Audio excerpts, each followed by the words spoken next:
Good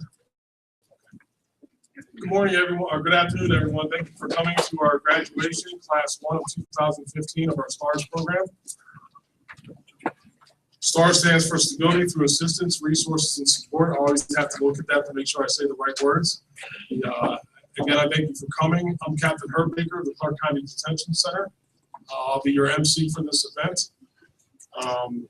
And with that, we will. And that's going to be led by one of our graduates, Sylvester Green.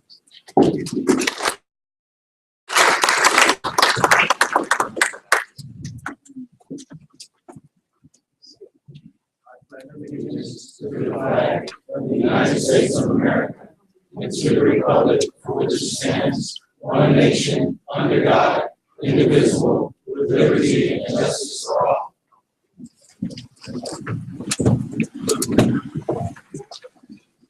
I would like to introduce to you Deacon Polley. She will do her invocation. Let us pray. Almighty and ever-living God, source of all wisdom and understanding, be present with each of these men who are graduating today from this most wonderful program. Fill each one with faith, virtue, knowledge, temperance, patience, godliness. Surround them with your loving care. Protect them from every danger and keep them safe. And grant each of us in all things to seek first your honor and glory. And guide us all to perceive what is right and grant us the courage to pursue it and the grace to accomplish. We ask this in your most holy name. Amen. Thank you, Ms. Polley. I'd like to introduce to you folks, and some of these people are here, but some of them aren't because of their schedules. But I'm going to call them out anyway because I want to recognize them for their contributions to our program. The Larson Training Center, Edward Bevel Aqua and Sherry Kennedy.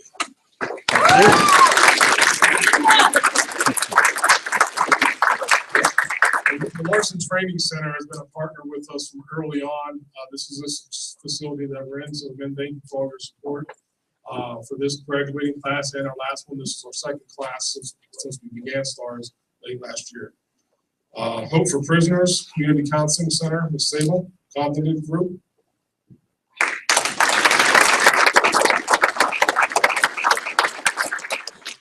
Dan Ward from Manpower. We were expecting him to be here. He may come late. If he is, you'll get a chance to, he'll have some words to say as well when he's here. Neighborhood Justice Center, Malcolm White, Patricia White.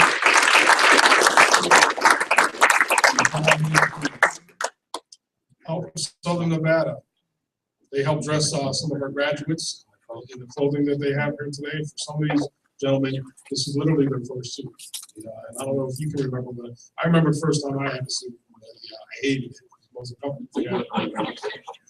But that's actually a very proud moment for a man to do that, say the rite of passage. So I'm glad we were able to find that. It's thanks to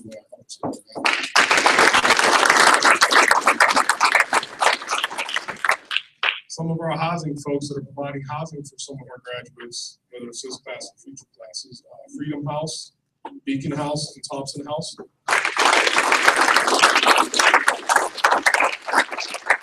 Hospitality International Culinary Training.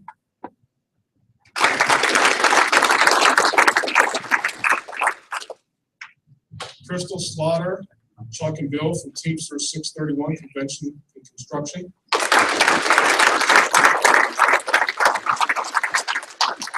Teamsters 631 offered to train some of our folks for free. So, when you get something free in a program like this, it's always welcome because when you start something like this, you typically don't have a lot of money, especially in the very beginning. So you get difficulty even get grant money. So thank you, Teamsters 631.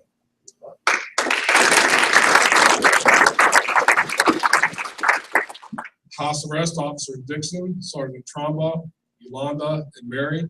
They've all chipped in to help coordinate this graduation for us. And of course, all these folks will be going on to our house arrest program. And we know they're going to be successful in that and move on to their lives. So I'd like to thank that section. Record section, Sandra Molina. She also leads our population analysis committee. And their sole function is to really look at our inmate population and identify the ones that have fallen through the cracks, the people whose court hearings have been postponed, on and on and on. Literally, people that are in custody for more than 6 months on a misdemeanor charge, and the max sentence you can possibly get is 6 months. Okay, so this is the committee that's identifying those people so they don't fall through the cracks. They're doing great work. They're also helping us partner with the courts more to get people through the criminal justice system faster, so they don't backlog and populate the jail.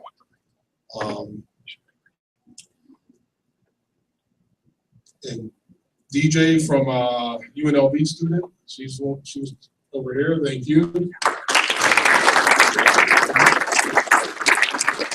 She's been with us for a month now from UNLV, helping us do various things in the office and helping with graduation. Hopefully she's learning some stuff from her and we're learning from her. We appreciate your help. And I'd like to welcome the graduates' families, friends, and supporters, and loved ones that are here today to support their loved ones.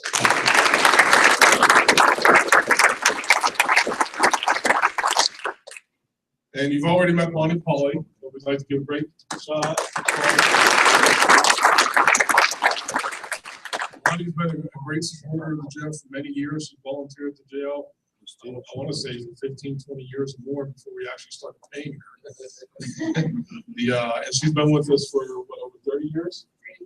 33 years. So just the dedication to Bonnie's the same. I remember just a few years ago when Capt. Frank Regan was still here and he was over the services and everything. And we had one of her inmates actually struck Bonnie Polley. And we were like, oh my God, we don't need him to nurse that guy because he's going to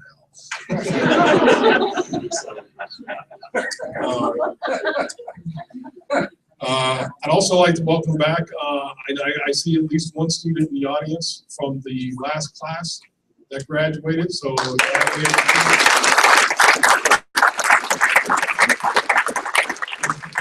appreciate that. Thank you.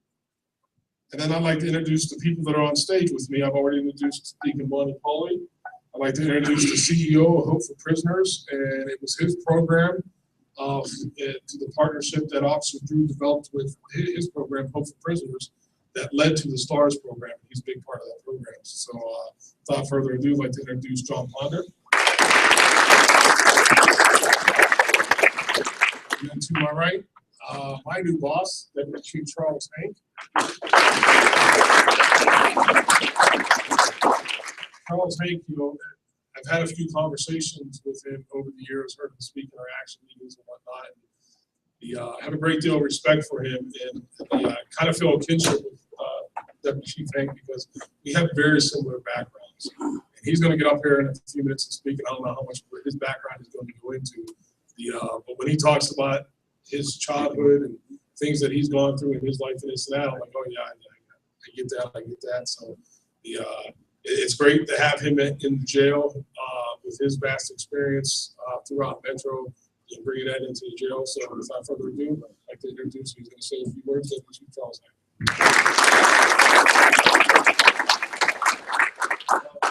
Thank you for having me. I'm not going to stay up here that long because you know, Mr. Ponder's going to come up here and speak, and we haven't heard him speak before. He's a very powerful speaker and very inspiring. But first of all, I want to say you guys are good. I'm very excited for you. I'm very proud of you, and I encourage you, and you are in my thoughts and prayers. And since Herb mentioned it about talking about my background, sometimes I've found as I've grown and continue to mature, people don't want to hear you just talk down to them and just tell them something. And people want to see how you relate to them. And I can tell you, I had a stepbrother growing up very early in my life, and I remember at 16, he went off to juvenile. We used to call it, I don't know why we called it this, we called it the Oddie home or something back in. Has somebody heard that before? Yeah. You from Illinois or Chicago? Illinois. Yeah, see, so I didn't make that up. I don't know where it came from. But he went there And I didn't see my stepbrother Gus anymore after that, you know. And here I was about 14, and he was 16. He was gone because he was out there stealing some stuff, and he went out going to kids' jail or whatever. Then he subsequently grew up and went to adult jail. And I remember when I was tested to come on the police department, you know, they were asking me about, did I have any family members that had been in trouble or prison, anything? And I said, yep, I got a brother Gus that's down in Southern Illinois in jail, and he's a felon. And I still love him, and hadn't seen him in years. And then I had another brother that his name's Carl. He's actually been in the jail I'm in charge of, you know, which is crazy. And then I found out he was in there right after I got told I had the job, you know, and I was scared to take a tour because I was worried I'm gonna run into my brother. I'm in charge of it. I ain't supposed to have nothing to do. We got policies on that. And so, but the thing that I'm saying is that, you know, as I hear John over there as Deacon is praying and he's acknowledging and throwing out the amens and stuff. Me too, being a man of faith, I mean, it's just because of God's grace that I didn't do something I wasn't supposed to do. And John heard at the last Hope for Prisoners graduation a little bit of my testimony about some of those temptations that I had. And had I made that turn, I may be sitting where you were at, or I may be over there where my brother Carl was a few months ago. You know, he's out there, okay? And I can't even have nothing to do with him by our policies, you know, and that tears my heart, but I still love him because we have things that don't allow me to associate it, and that's just the way it is, and some of the choices that he made, but he knows that I care for him, and he's always in my thoughts and prayers. But the thing I want to just leave with you is this.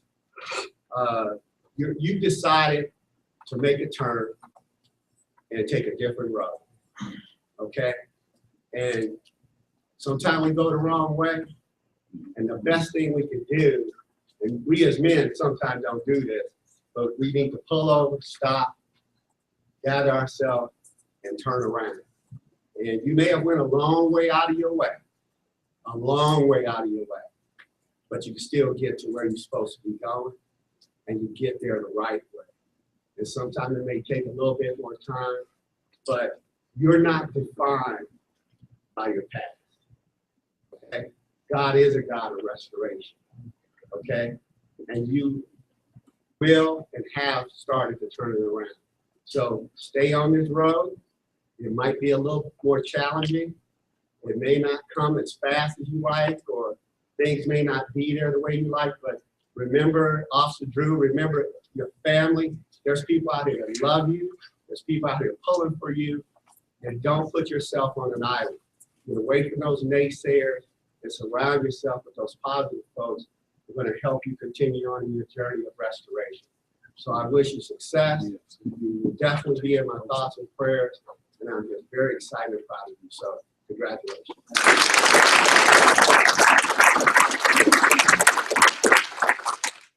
Thank you, Deputy Chief Hank. That kind of leads into some of the things that I'd like to say before we move on to the ceremony. Some of these gentlemen, they heard this the first week when I went out to the North Valley Complex and spoke with them. I told them about why we're doing this program and what my passion is for it. We have never really done a good job of re-entry narcotic detention center. We didn't believe in it. Our motto was just lock them up. They're bad people. They protect the community, and that's what we did. On the patrol side, they're very good at hooking and booking. You know, they're bloodhounds. They track down the criminals. They bring them to us in the jail. We're very good at keeping them there. But that is a failed model, and not just in our jail. It's a failed model across the country. We can't lock people away in jail and think that it's going to solve anything, because we've seen generation after generation after generation where it hasn't been solved. And I call it the cycle. And I was part of that cycle. I'm third generation welfare. Grew up in Pittsburgh, Pennsylvania. Grew up with little to no adult supervision. I was smoking cigarettes when I was 8. I got drunk for the first time when I was 9 years old. I remember having double vision and falling up the stairs to go to bed that night. I was a heavy drinker by the time I got out of high school. I was running with the wrong crowd. Shocking. When I started getting the attention of the police, I couldn't figure out why the police hassling me. And I heard all the stories.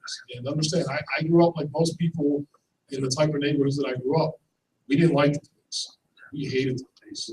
Police to us, they were evil people because our family would tell us all the stories of the things that they would do to them. And of course, we're going to believe our family members. You know, they used to pick my uncle up. He's a stone-cold alcoholic still is to this day. They used to pick him up on one side of Pittsburgh, take him to the other side, drop him off, and take his shoes and his money, and make him walk home. So when you hear stories like that about your family members, you start to distrust those people that really we should be trusting and going to for help.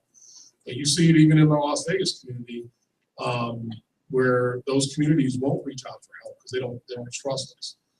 Metro's made great strides in that. There's been a lot of outreach, whether it's the Hope for Prisoner program or several other programs. In every area of command, we're reaching out to faith-based programs and whatnot to bridge that gap with those communities so we don't have those problems. So they feel safe coming to us and giving us information so we can track down the bad guys and deal with them.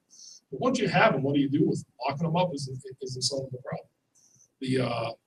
For me, how it changed was certain people throughout my life who put a hand on my shoulder and said, you need to think about what you're doing. Nowadays, I would say that there was a clue. One of my clues was when homicide detectives came and knocked on my door one Saturday morning. Wanted to know if I knew this kid named Spanky. His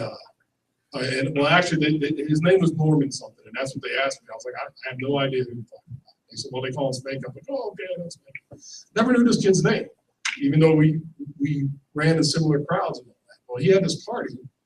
And I was going to go to the party, and I decided not to because the girl that I was dating, my high school sweetheart, she went to a different school, and her father didn't like me. And I just figured, you know what, I probably shouldn't subject her to liking friends because we were kind of on the shady side. So we didn't go to the party. We went to see Star Wars. The next morning, these homicide detectives were knocking on my door because 2 people were stabbed at that party, and one of them died. And the person that actually got put on trial for the murder was the son of a cop. Now, why didn't I go to that party? Because I normally would have, but I didn't. But that was just another example. I wasn't even there. The cops knew my name. Okay. The cops several times growing up, they would snatch me up and kick my ass. So I didn't like the cops. But I eventually, something told me to graduate high school. I was the first one in my family to graduate high school.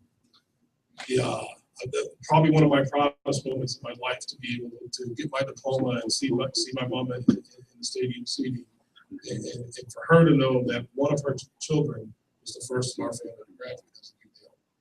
And then I go off to the Marines. I'm still drinking heavily, got in a little bit of trouble while I was in there, eventually dried out.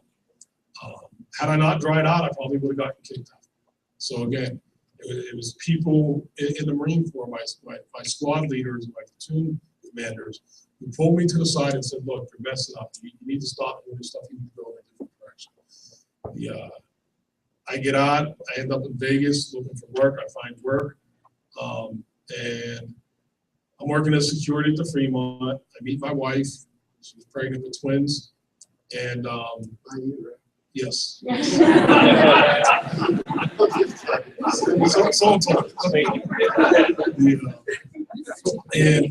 that was probably the first time, other than going into the military, where I really thought about what am I going to do with it.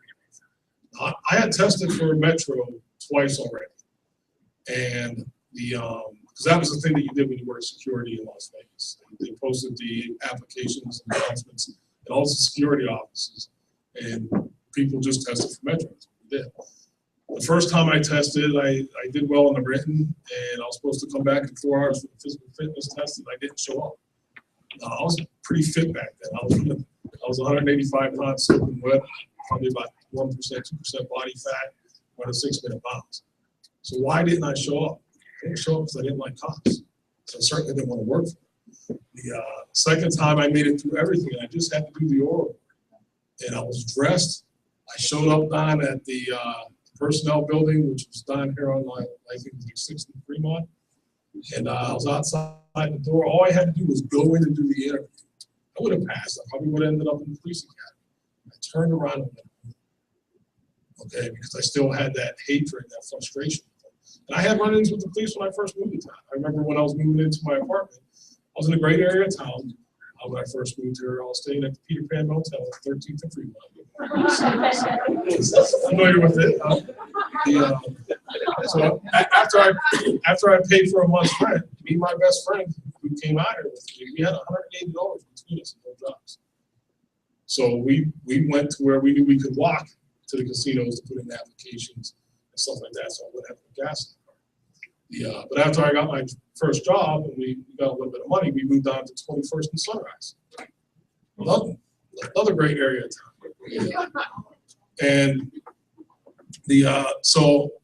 it's about 115 degrees out in August. Thought I was melting because I'd never been out here before in the summer.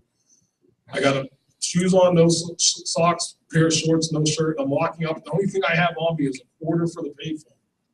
And I see this cop slow rolling by me.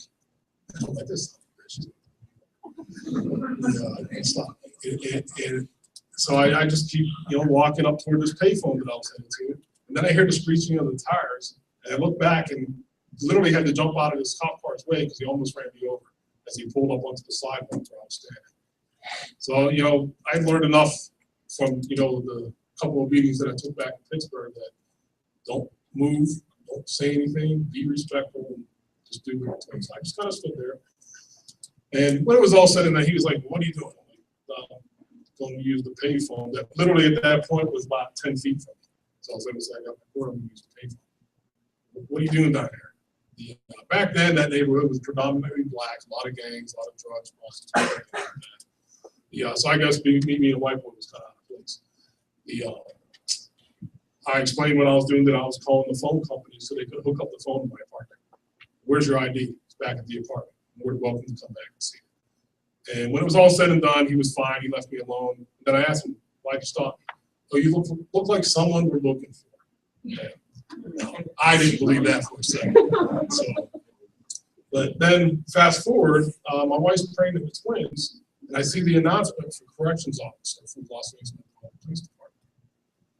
And I said, well, as much as I like working here at the Fremont Security, I need to make more money, have better insurance for my family. So I'm just going to have to swallow my pride and I'm going to work for them because they pay well. And I joined Metro. I made it to the CO Academy. And what was funny is a couple years into my career, because I did a lot, I worked in booking a lot, so I had a lot more contact with police officers. And I had some contact with police officers working at the Fremont. Curtis Williams, Arnone, some other people, I'm sure you recognize those names. And I started to realize that cops are human beings, just like the rest of us, that they're not evil. There's some bad ones out there, and some of them are doing bad things, but by and large, they just are out there trying to do good things and trying to protect the community. People don't become police officers because they want to go out there and punish people or anything like that. They literally do it because they want to protect and serve. But it is a hard job for them to do. And there's an officer, Cindy, what's Cindy's last name? Williams? She spoke at one of Jon Ponder's open prisons graduations. I thought what she said in 15 minutes really touched my soul. And I'm not a police officer, I don't work the streets. But it really made me understand after all these years how hard it really is for those guys, those men and women that are out there working the streets, because they see the worst in people. And they try to help them. And sometimes the very people they're trying to help are the ones that are MFing them, fighting them, doing all these things, whether it's because they're on drugs or they're like me, like I was. I just view the police as being bad. So working for the agency, I came to realize that I developed some friendships, and I realized that they're just like us. They're just trying to do the right thing for the right reasons, for the most part. Some of them are making mistakes and doing bad things, and I made that part of my career, weeding those people out. For me, it was weeding them out in the jail. If they weren't doing what they were supposed to be doing, I did what I needed to do to get rid of them. I know W. Chief Hank is doing some of those similar things on the patrol side. We have the greatest agency in the country on both sides of the house, on the correction side and the patrol side. The greatest agency in the country. we are a model. You look at the riots that we had in Ferguson and stuff like that. All those sheriffs looked to Sheriff Gillespie for ideas on how to combat prevent those things. They're modeling what we're doing here in Vegas and community outreach and stuff like that. Because we don't believe, we've had some bad shootings. We know there's some bad shootings. We haven't had riots in the streets as a result. And that's because of that outreach and those partners. Now, it has tested those relationships. And we constantly have to work to keep those things strong. But I'm going to bring this to a close. Throughout your life, you have mentors. They can be good or bad. And as you go down your path can always change. You can always, you're going to hit obstacles that are going to force you to go over, left, or right. And you have to make the choice on what direction you're going to go when you hit those obstacles or those challenges. And it's never too late to change your direction into a positive direction. And I commend these young men. Some of them are so young, some of them my age. But even at this stage of their lives, they're making the choice to go right instead of left, and to start changing the direction. And ultimately, it's not just important for them, but it's important for the next generation. I talked about my family being third generation welfare. They're in the cycle. They don't know how to get out. Okay, it's not until young men like this and women as well that will go through the program that they make the choice to better their lives, so they can better the lives of the children and give them opportunities that they didn't have. That's how you break the cycle. And it takes hard work and dedication, but the reward is just amazing. So as long as you have a plan and a vision of where you want to get, and a plan on how you're going to get there, you may not get to where you thought you were going, but you are going to get somewhere. And that somewhere is going to be better than where you're at today. Okay, that's how I got to where I'm at. I had a great career with Metro.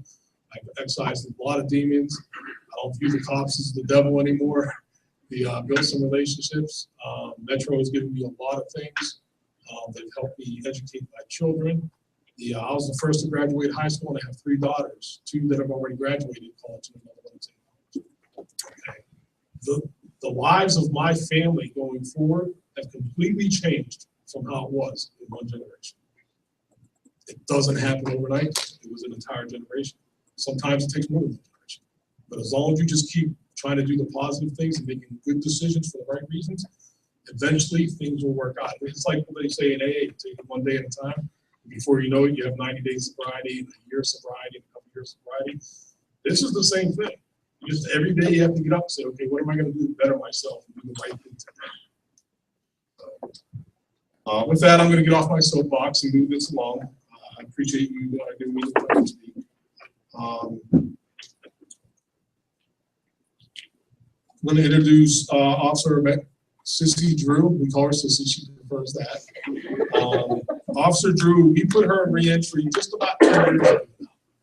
And she has been out there, all these people that I talked about at the beginning of the program that have been part of this program, that's all Officer Drew reaching out and making these connections and building these partnerships in the community in order to build that program. And she has worked tirelessly for this program. So it's her baby. And with that, I'm going to turn it over to Drew for the next section.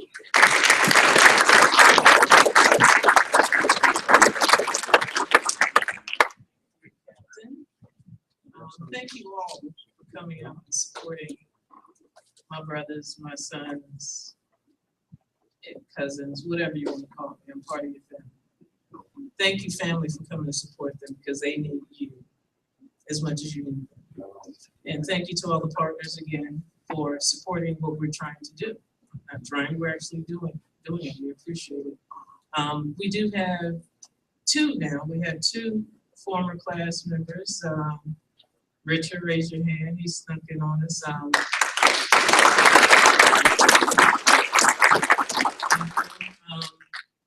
You know, we talk all the time. We talk all the time. It's going to be the same thing. And what we're doing and what we understand, just to let everybody know, these gentlemen know that they're the mentoring group for the next group that come up. So that's what we're building. We're going to put Las Vegas on the map for what we're doing. And you guys you're a part of it. You're a big part of it. So I appreciate you guys giving me an opportunity in your upward mobility. I appreciate that. So we all, and also the reason why all these haircuts are done, Mr. Coleman, stand please.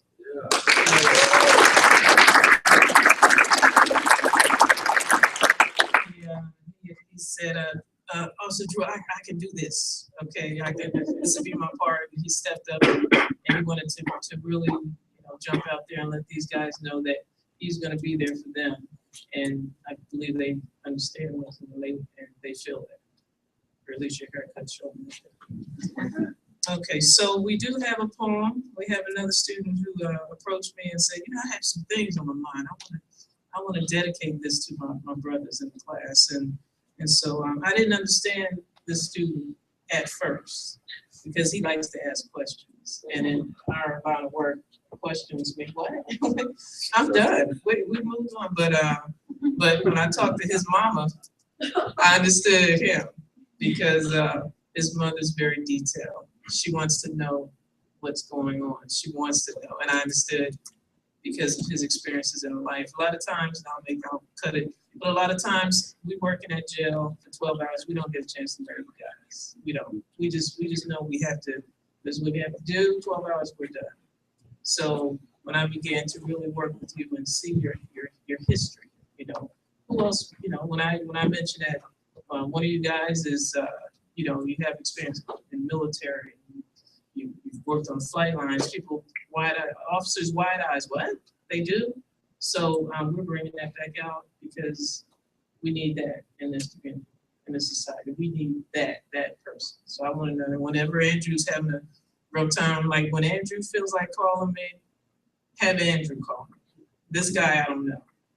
This guy. So when he gets it together, he'll call me back. It's Andrew. So, but anyway. So Robert, now I understand. Come on up and give us some words.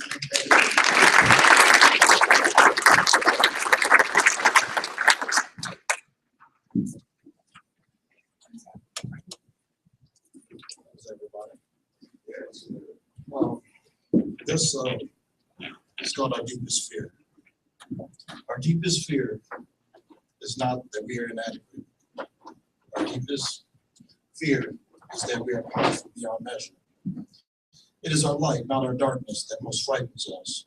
We ask ourselves, who am I to be brilliant, gorgeous, handsome, talented, and famous? Actually, who are you not to be? You are a child of God. Your playing small does not serve the world. There is nothing enlightening about shrinking so that other people won't feel insecure about you. We are all meant to shine, as children do. We are born to make manifest the glory of God within us. It is not just in some of us, it is in all of us. And as we let our own light shine, we consciously give other people permission to do the same. As we are liberated from our fear, our presence automatically liberates others. A man without a purpose is a man without. So I say to you, see your vision, plot your course, stay your course. Keep the 5 P's in front of you. The 5 P's being proper preparation prevents poor performance. Don't forget where you come from. Let's stay focused on where you're going.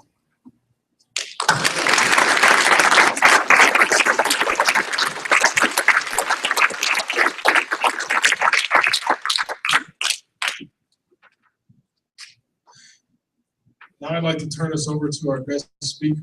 I've introduced him before as a very short quick introduction. CEO Jon Ponder, founder of Hope for Prisoners.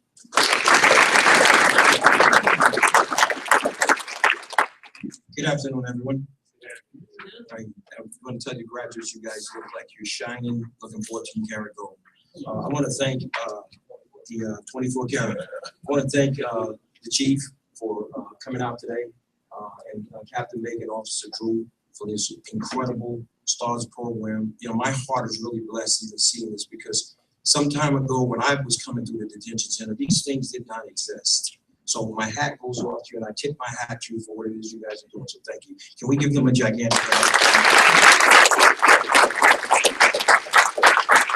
I want to thank all the family and the friends that have come out, all the community supporters that lending their support to this incredible program and are here to support the graduates today. And I got to tell Captain Baker, there was a time in my life where I spent more time with Peter Pan, but we can't tell that story.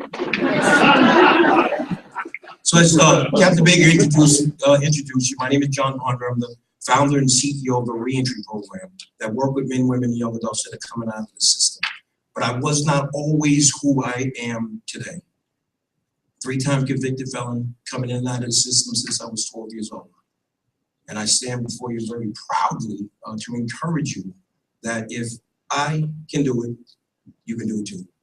And I want to start off by telling you about a time in my life where things were not right, where I was in the same shoes as you. And I'm looking out the corner of my eye, my operations manager prepared the speech, but she knows I can never stick to the script. So she's probably swerving in the chair right now. But I want to tell you about a time in life where I believe that you would be able to relate to. There was a time in life where I found myself inside the detention center, facing 23 years of the rest of my life in the maximum security United States Federal Penitentiary. And I'm devastated. I'm sick. Life is over. 23 years, practically the rest of my life. And I remember I was mad, sad, life flashing in front of me, to the point where they had to put me in solitary confinement. I was room all by myself. I can never forget that time, laying there in that orange jumpsuit. I kicked those shower shoes off, and I laid on that bottom bunk, and I asked myself this question that changed my life. I asked myself one simple question, was how did I get here? How did I get to the bottom bunk in a detention center, about to go before a judge where he can practically sentence me to prison for the rest of my life? How did I get here? And when I asked myself that question, I started thinking back over the last 10 years of my life, thinking about all the people, all the places, and all the things. I started thinking about the homies, the girls, the money. I started thinking about all the things that I focused my time, my effort, and my energy on over the past 10 years. The people, places, things, time, effort, and energies of how I spent my time, that all led me up to that moment as I was on the bottom bunk of the detention center, about to go before the judge where he has the potential to sentence me to the next 23 years of my life. Does that make sense? Because of the choices of how to spend my time, my effort, and my energies, all those things led me up to that moment. Would you guys agree with that? Okay. So if that is true, if that's true, of how I spent my time, my effort, and energies, who was I hung around with, the stuff I focused my attention on, if those things are true and led me up to that moment, my life changed in an instant the minute I realized that. Because if that's true, what it is that I choose to focus my attention on today is going to determine who I'm going to be 10 years in the future. I have the potential to chart my own course. I have the potential now to build up a brand new life. You know, when we come to that point in life where we just get sick and tired of being sick and tired, we just want to build brand new. And it sounds good. And I know that, you know, for me, there was times in my life where I wanted to start all over and build up brand new. But, you know, I build it up and then I lose it all. I build it up and I lose it all. And I think that many of us in this room have had situations like that in life where we're starting, things are going good and all of a sudden I just lose it all. But if you ask yourself that question, why is it as you begin to build these things up, life is going good? I got out of jail or whatever, I'm building this up, and all of a sudden something happens and I'm down again. Started out building brand new. And I got the answer to that question many years ago when I was inside a maximum security United States Federal Penitentiary. And I remember when I got the revelation of that, life began to make so much more sense. But let me tell you what it was that brought me to that moment where I understood, why do we begin to build things up? Something happens and then we lose it all. I begin to build up life, something happens and I lose it all. The answer to that came to me back in the early 2000s when I had came home from prison. See, I grew up in New York. And one of the things that I used to love about New York was that New York City skyline, right? Every major city in the country has a skyline. Chicago has one, St. Louis got one, Los Angeles got one. And for me, that New York City skyline is forever etched in my mind. I can close my eyes to this day and I can see the Empire State Building. And I could see the Statue of Liberty. I see the Chrysler Building. And there was a time as a kid, the thing that was really attractive about the island of Manhattan was smack dab in the middle of the island of Manhattan was a number 11. Can anybody tell me what that was? It's the World Trade Center, the Twin Towers. And I remember when I came home from prison, I was traveling back to New York and I got on the plane and the plane was landing in Kennedy Airport and it swooped around LaGuardia and I look out the window and oh my gosh, the number 11 is gone. And remember, it was that image that was forever etched in my mind. Now, smack dab in the middle of the island Manhattan, the number 11 is gone, and it rocked me. It rocked me so much to the point that I got off the plane, I got in the cab, and I went over to what they call Ground Zero. And when I get to Ground Zero, in the middle of the island of Manhattan, I approached two of the biggest, gigantic gaping holes that I'd ever seen. I mean, it was dust and police and construction and things like that. And when I tell you, there was just these holes were like, 10 football fields wide and 5 football fields deep and 10 football fields long. And it was 2 of them in the middle of the island of Manhattan.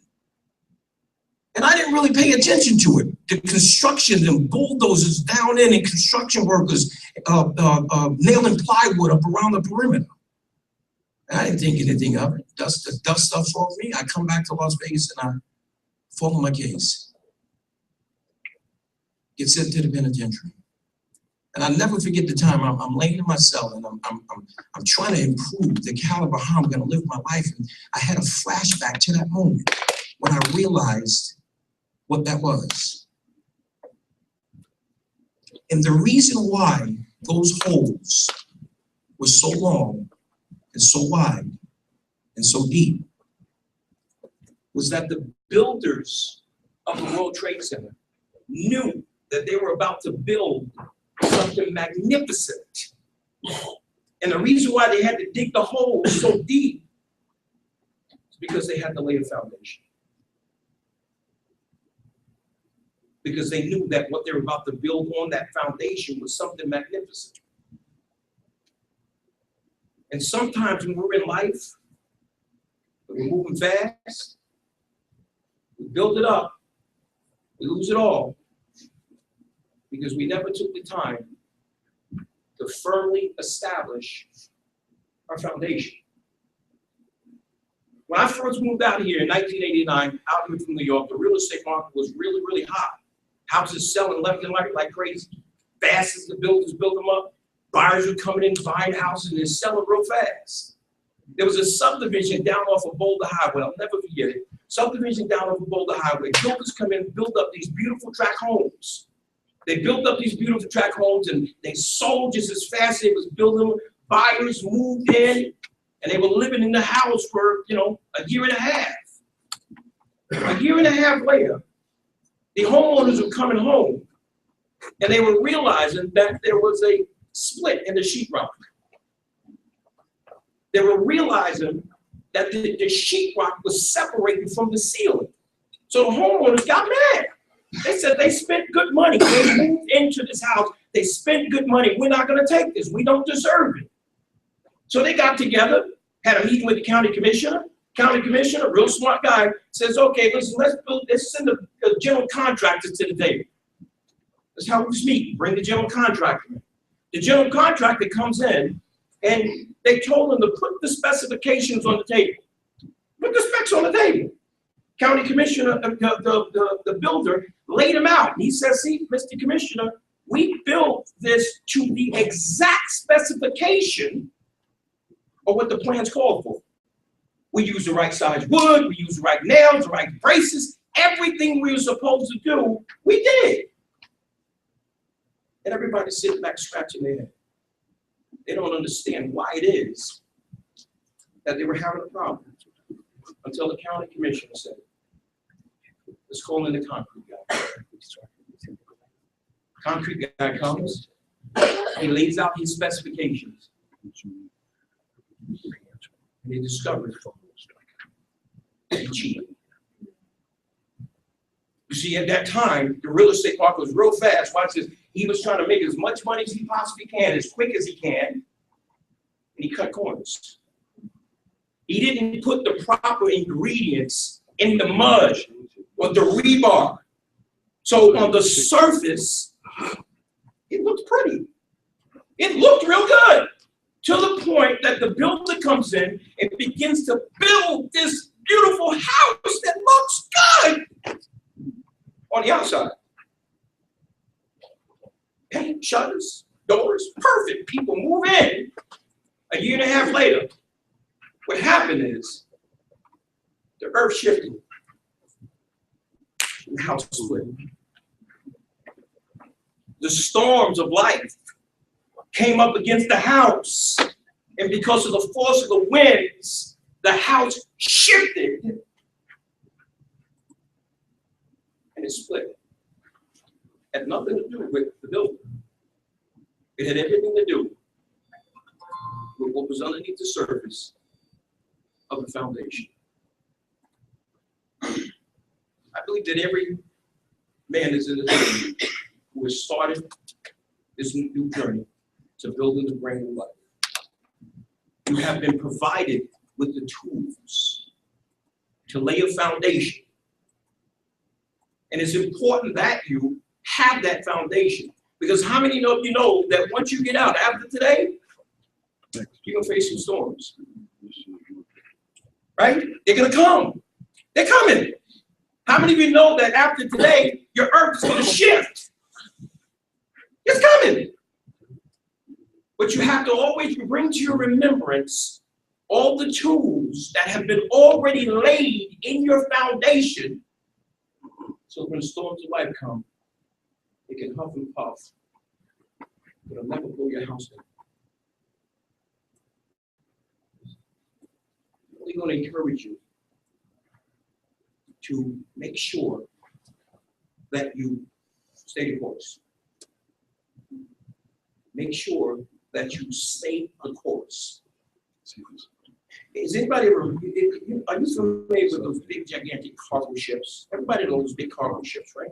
Those big cargo ships that are in like Okinawa, Japan. They put all those crates on there, and they send them over to, you know, to Los Angeles or Seattle, wherever the case may be, right? They're just huge, massive ships that they use to transport cargo. Massive, just tons and tons of, hundreds of crates. And the ship is so massive that the captain of the ship does not steer the ship. It's too big. What's it gonna be hitting corners? It's too big. So instead of him steering it, what the captain does is prior to him taking off, he will go up into the cockpit and he would set the coordinates. Right? He would set it like 16 degrees here, 40 degrees there. It's just the coordinates have already been set.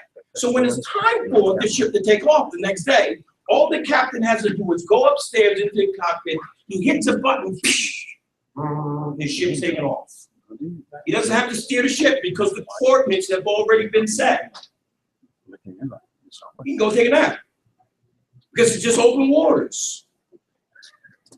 6 months down the line, or however long it takes, it started out in Okinawa, Japan, but because the coordinates have been set, 6 months from now, it's going to dock in the Seattle, Washington, because the coordinates have already been set. He didn't even have to steer it because the coordinates have already been set. Now, what would happen if, after the captain set the coordinates, somebody snuck up in the cockpit and just turned it just 1 degree, closed the door and walked back outside? Captain comes in the next day, hits the button, and starts taking off in the direction of Seattle, Washington. He goes back down, open waters. 2 days, he doesn't even know there's been a change. A week later, he doesn't realize the change. He thinks he's still on course. But what happened is gradually and incrementally over time, what was set to go to Seattle, Washington, has just ported into San Diego, California.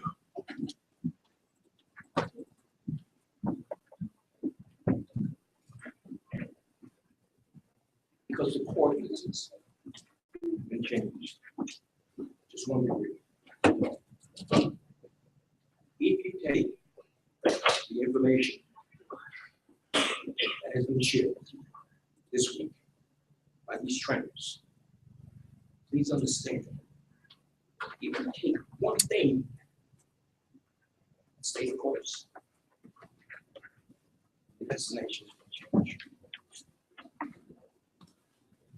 The person or the life that you had as you came into CCDC, the coordinates. I encourage you to stay the course. I encourage you to stay the course. And please understand this, that if you were to ever ask anyone who has ever achieved any significant level of success in life, how'd you do it? How'd you get there?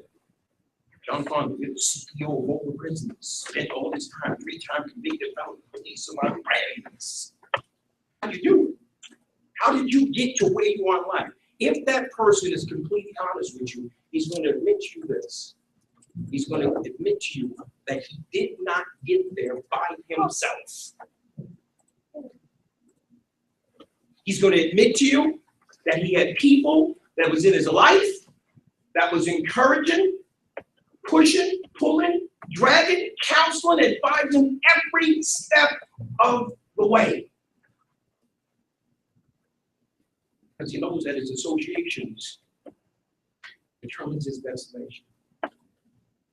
There was a young man who just came home from the Nevada Department of Corrections, going back about 3 years ago. He did 17 years in the Nevada Department of Corrections. And Chaplain Youngblood called me up and said, hey, listen, this guy's coming home. He has no family. He's got one aunt. He's got no family, with the exception of her. He needs your program. Can you see what you do to get him up for? And I said, well, absolutely, I can. Absolutely, I can. So he gave his aunt's phone number.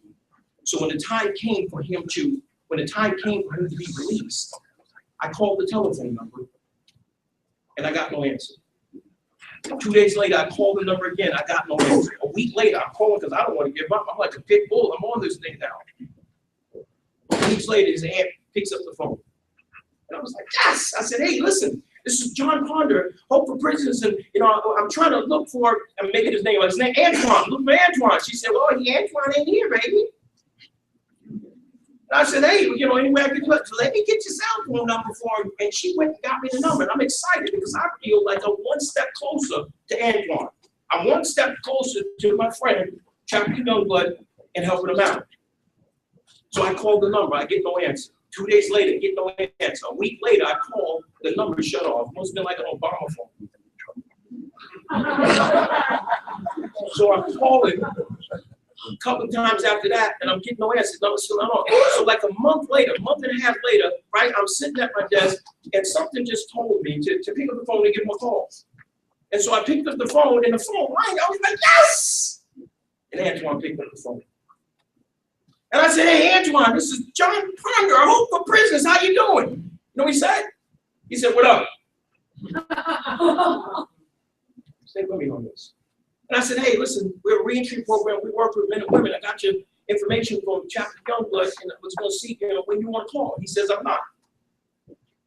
I said, wait, maybe you don't understand what it is that I'm saying to you. We're a reentry program And we've gotten great at helping people get out of the system and get up on their feet. You know what he said to me? He says, I don't need no help. What? You don't need no help? And when people tell me they don't need no help, either two things happen. They just slip back in the game, or they didn't hit the jackpot down someplace. I said to him, well, why don't you need any help? You know what he said to me? He says, I don't need no help because I'm a man, and hung the phone up. He says, I don't need any help because I'm a man, and hung the phone up. Antoine is back in the custody of the Nevada Department of Corrections doing 52 years because he got out. What he can do with his own. He says, I don't need no help because I'm a man. Look at me for a second. I'm a man's man. Because I am a man, I need help with everything I do. That makes sense. Ask anyone who has ever achieved any significant level of success in life, how did you do it? How did you get there? How do you have a successful marriage? How do you be a parent? How do you go to school? How do you do this? If they're completely honest with you, they're going to admit to you that they had a team of people guiding them, directing them, encouraging them, pushing, pulling, dragging, kicking them in the butt every step of the way. I'm going to close with that. And I want to tell everybody in this room that I had a chance to interact with you guys on the first week. And now, here it is on the back end of that, and I'm standing in front of some of the greatest leaders that ever walked the community. I see it. I see it in you. Can you see it in yourself? Take the information that I share with you, say the course. Whatever my organization will be able to do, we work very closely with the STARS program, with part of the STARS program. I make that available to you. God bless you guys, and we'll see you soon.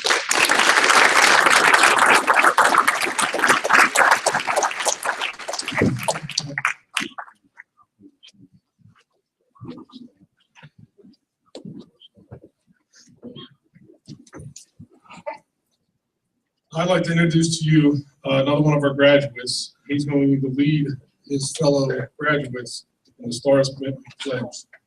Brandon Coleman.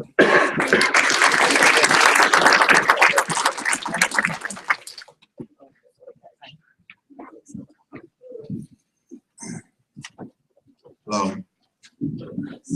You raise your right hand, gentlemen. I commit to being a positive leader in my family, home, and community. I commit to not letting my past interfere with my present or future goals.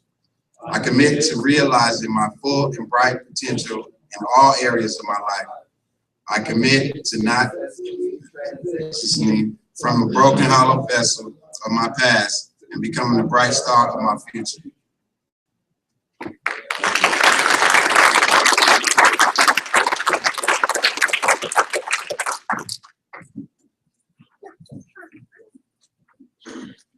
One of the reasons why the student leads that is because it's a commitment not only to themselves but to each other. They're a team now, and they're to support one another in addition to any other support networks that they should bring forward. One of the big parts of this program is the mentoring that they're going to get over the next 18 months through Hope for Prisoners and Jon Ponder's program. And as John talked about over and over again, there are people in your lives that help guide you. As long as you keep the positive ones in your life and follow some of that guidance, you can move forward. So with that, we're going to move and hand out the graduation certificates.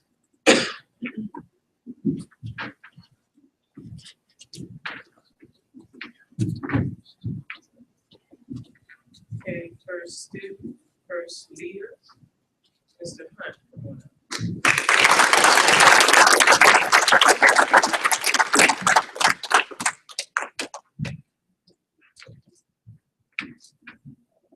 Mr. Brandon.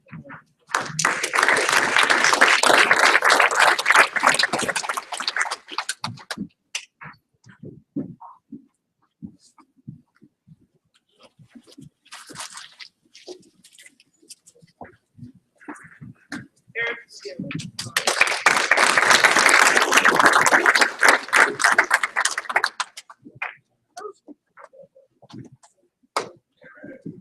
Just a moment.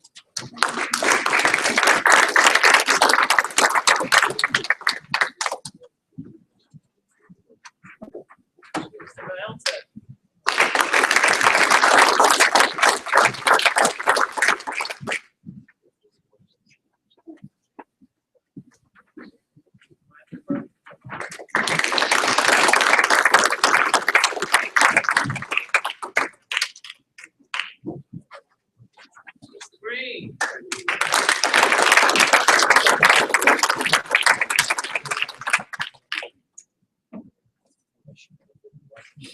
Mr. Williams, Reginald Williams.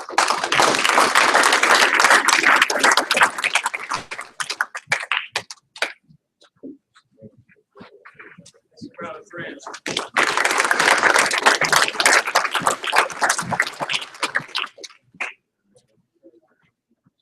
Man that hasn't worn a suit ever, Mr.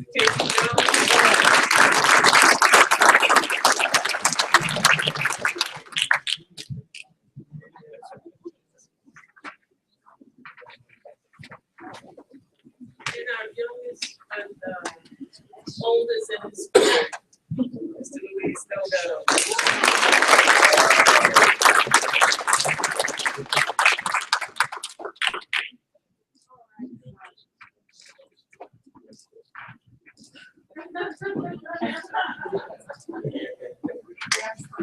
Philip J, come on up.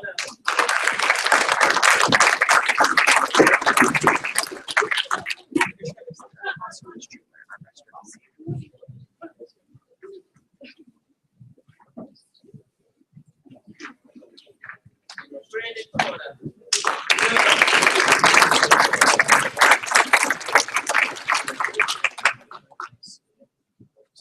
Just real quick, Brandon, he lost his grandfather. And I want to dedicate this graduation. So, Ray, and we're gonna set us in the board, so every class from now on is gonna get that. Something else.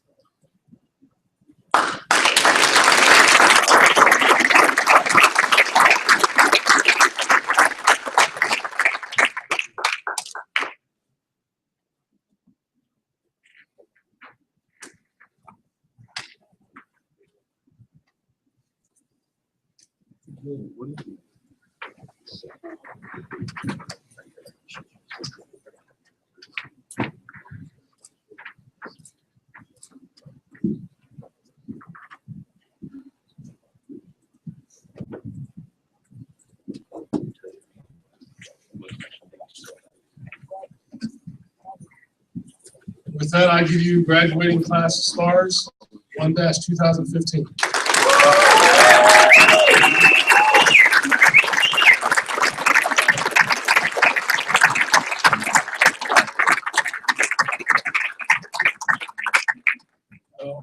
That concludes our ceremony, but we're not going to release these guys just quite yet. We need them for about 15-20 minutes so we can give them the rest of their belongings. But we also want them to see other areas of the learning center here before they depart, because there's some opportunities here. So the families can just hang out. We just have refreshments in the back. And once we're all set, Officer Brew will turn them over. Thank you.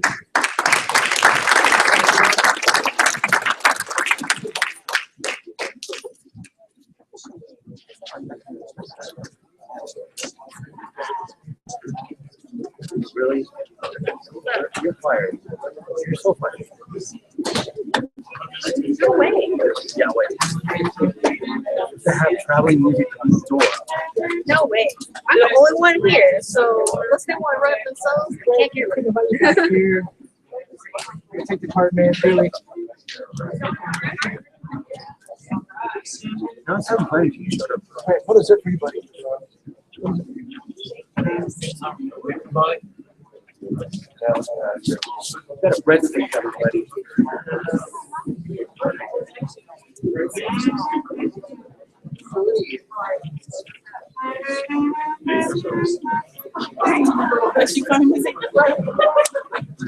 You know how it'd be rocking up in here right now with me. I'm just saying. Thought she was actually younger than she looked. What's wrong, I guess.